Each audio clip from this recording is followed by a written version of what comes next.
of partition walls she had, with the aid of a sympathetic architect, transmuted them into a most comfortable dwelling, subsequently building onto them a new wing that ran at right angles at the back, which was, if anything, a shade more inexorably Elizabethan than the stem onto which it was grafted.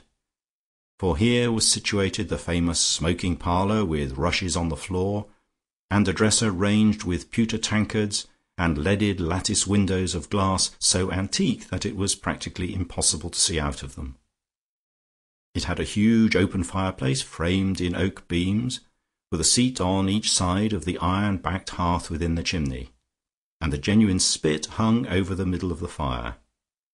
Here, though in the rest of the house she had for the sake of convenience allowed the installation of electric light, there was no such concession made, and sconces on the walls held dim iron lamps, so that only those of the most acute vision were able to read.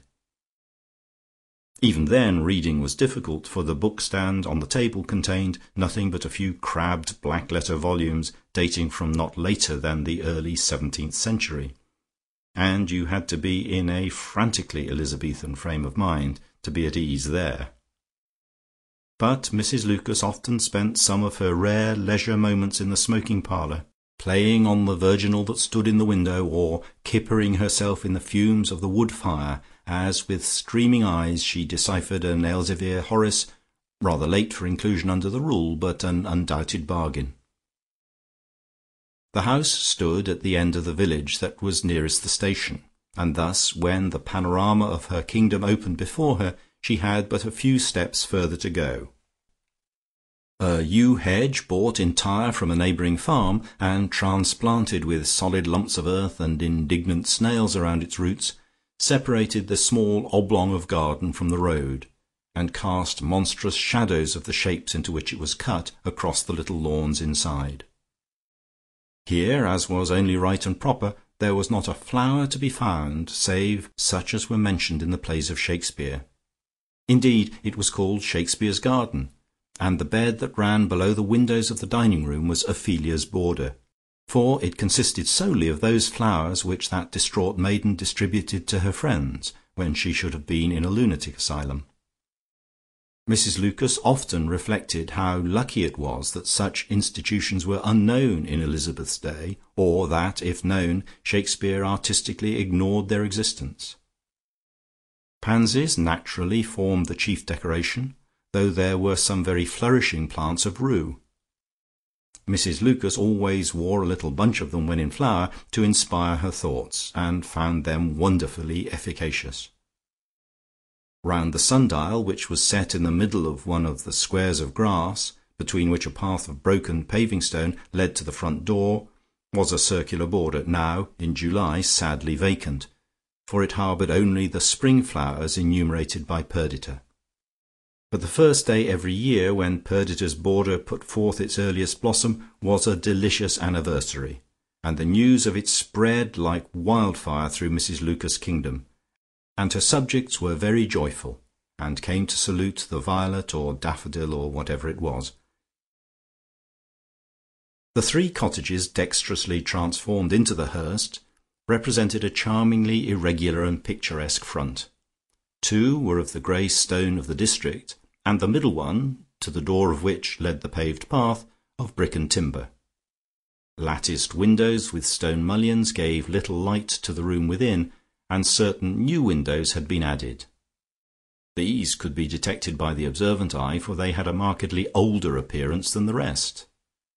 The front door, similarly, seemed as if it must have been made years before the house, the fact being that the one which Mrs. Lucas had found there was too dilapidated to be of the slightest service in keeping out wind or wet or undesired callers.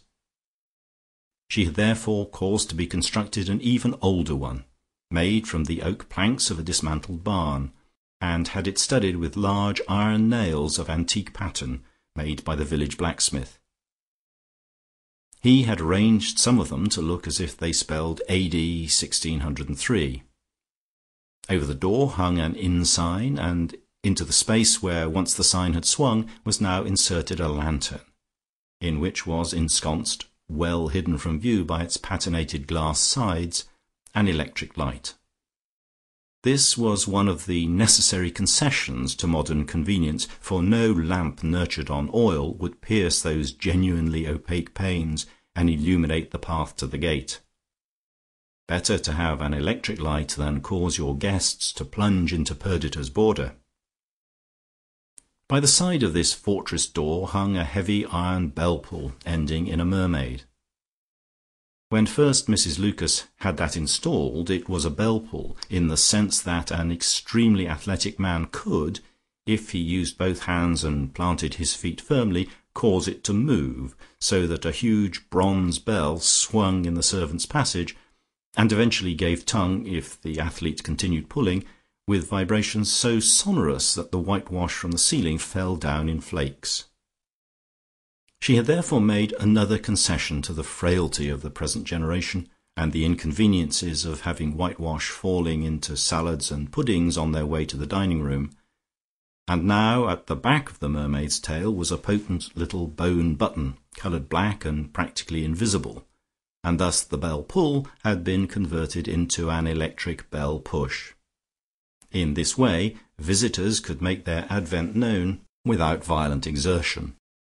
The mermaid lost no visible whit of her Elizabethan virginity, and the spirit of Shakespeare wandering in his garden would not notice any anachronism. He could not, in fact, for there was none to notice.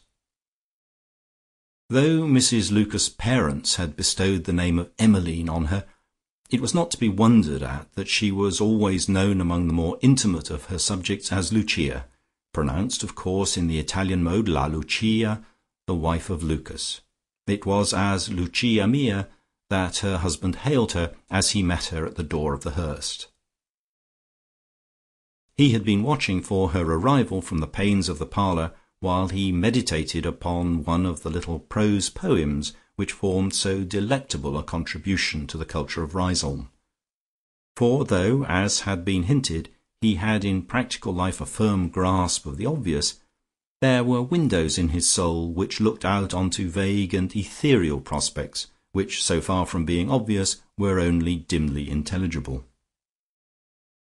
In form these odes were cast in the loose rhythms of Walt Whitman, but their smooth suavity and their contents bore no resemblance whatever to the productions of that barbaric bard, whose works were quite unknown in Riseholme.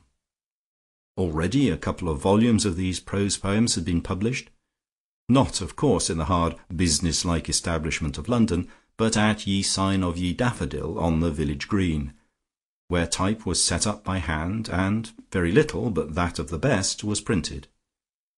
The press had only been recently started at Mr. Lucas' expense, but it had put forth a reprint of Shakespeare's sonnets already, as well as his own poems. They were printed in blunt type on thick yellowish paper, the edges of which seemed as if they had been cut by the forefinger of an impatient reader, so ragged and irregular were they, and they were bound in vellum. The titles of these two slim flowers of poetry, Flotsam and Jetsam, were printed in black letter type, and the covers were further adorned with a sort of embossed seal and with antique-looking tapes, so that you could tie it all up with two bows when you had finished with Mr. Lucas' Flotsam for the time being, and turned to untie the Jetsam. Today the prose poem of Loneliness had not been getting on very well, and Philip Lucas was glad to hear the click of the garden gate, which showed that his loneliness was over for the present, and looking up he saw his wife's figure waveringly presented to his eyes through the twisted and knotty glass of the parlour window, which had taken so long to collect, but which now completely replaced the plain, commonplace, unrefracting stuff which was there before. He jumped up with an alacrity remarkable in so solid and well furnished a person, and had thrown open the nail-studded front door before Lucia had traversed the path of broken paving stones, for she had lingered for a sad moment at Perdita's empty border.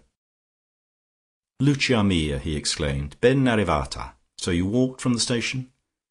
"Sì, Peppino mio caro," she said. "Sta bene?"